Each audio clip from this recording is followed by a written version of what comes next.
जमाई। विकी को हमेशा किस्मत ने उसकी मेहनत से ज्यादा दिया। पैदा हुआ एक बड़े घर में, मुंह में चांदी की चम्मच लेकर, और शादी भी की एक उससे भी बड़े घर में, सोने की चम्मच मुंह में लेकर। उसे मेहनत करने का शौक नहीं था, एक शौक था, वो भी घटिया शायरी करने का। उसकी हर बात शायराना ही होती थी।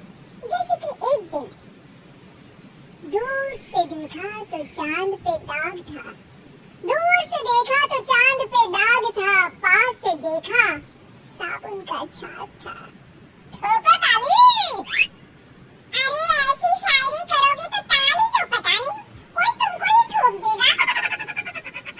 शायरी वो बिल्ली है जो किसी का भी रास्ता रोक दे, और क्या मैं किल हूँ जो कोई मुझे ठोक दे। मुझे तो आपसे बात ही नहीं करनी। मैं निकला था गाड़ी लेके, लेकिन दौड़ के जा रहा हूँ। मेरी शायरी कोई नहीं सुनता, मैं घर छोड़ के जा रहा हूँ। धीरे बोलिए जी, मम्मी पापा को पता चल जाएगा तो तुमको सच में तुम्हारे मायके भेज देंगे। सस्ते साबुन से मेरी कॉलर चमकी नहीं, सच में चला जाऊंगा, मेरी बात कोई धमकी नहीं। अगर शायरी ही सुनानी है तो सुना, लेकिन कोई काम धंधा भी तो करो। मेरे पिताजी के पास बहुत पैसा है, तो घर जमाई बन के खा रहे हो, और कल जा रहे हो ना अपने मायके, तो आज ही चले जाओ मेरी बला से। हमें तो अपनों ने लूटा, गैरों में कहाँ दम था हमें। अरे चुप हो जाओ, तुमको मिर्जा गालिब की कसम। अरे जाना है तो जाओ, लेकिन पहले मेरे मम्मी पापा से मिलकर जाओ, वरना वो क्या सोचेंगे। लेकिन विकी अकेले ही अपनी कार लेकर अपने मायके यानी कि अपने खुद के घर पहुंच जाता है। अरे बेटा, तू अचानक बहू कैसी है? अरे माँ, बहू तो बिल्कुल बदल गई है, मुर्गी हाथ से निकल गई है। अरे क्या हुआ बेटा? उसकी आती नहीं है, मेरी जाती नहीं है, मैं करता हूँ शायरी, उसे भाती नहीं है। मेरे पास उसका फोन आया था बेटा, सही कह रही है वो, तुमको काम करना चाहिए तभी तो इज्जत मिलेगी। घर जमाई बनके सास ससुर के पैसों पर कब तक ऐश उड़ाते रहोगे। मेरी जिंदगी में हर तरफ से उंगली हो रही है, फोन पर मेरी चुगली हो रही है। अरे चुगली नहीं कर रही थी बहू, वो तेरा भला चाहती है बेटा। सूखे हुए कपड़े को भी गीला कह रहे हैं लोग, चुगली करने को मेरा भला कह रहे हैं लोग। ठोको ताली। ये सुन के माँ अपने हाथ से अपना सर पीट लेती है। अरे माँ, ताली की जगह माथा क्यों ठोक रही हो?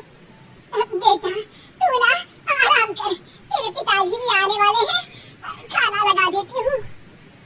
विकी अपने घर भी दिन भर टीवी देखता है, तरह तरह का खाना खाता है, दोपहर तक सोता है, चाय पीता है, वीडियो गेम खेलता है, बस काम करने नहीं जाता। घर में नौकर चाकर है तो बिस्तर से हिलने तक की जरूरत नहीं पड़ती। कई बार तो विकी अपने नौकरों को बिठाकर शायरी सुनाता रहता। कब जाओगे बेटा? अरे कैसी बात कर रहे हैं डैडी, क्या आप मेरे फादर नहीं? आप मुझे भगाना चाहते हैं क्या? ये मेरा घर नहीं।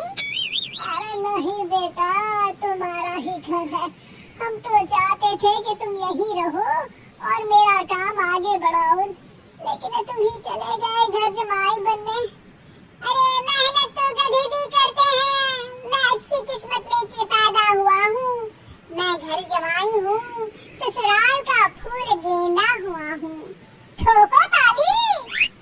पिताजी और माँ सच में ताली बजा देते हैं। ऐसा पहली बार होता है जब विकी की शायरी पर किसी ने ताली बजाई हो। अरे आप लोग सच में ताली बजा रहे हैं?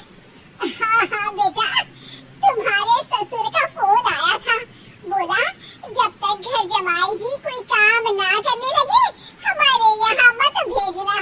अब तू तो काम करने से रहा और तुझे रहना भी है हमारे घर में ही, करेगा भी शायरी ही, और बार बार ठोको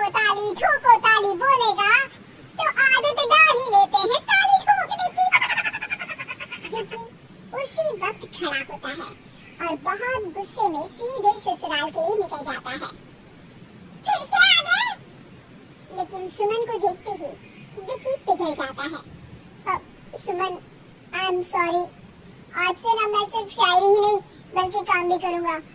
तुम अपने ऑफिस में बात कर लेना, कोई भी मेहनत का काम कर लूंगा। मैं घर जमाए बन के रहूंगा लेकिन काम करूंगा और इज्जत से रहूंगा। मतलब सिर्फ तुम नहीं आए हो, तुम्हारे साथ तुम्हें अकल भी आ गई है।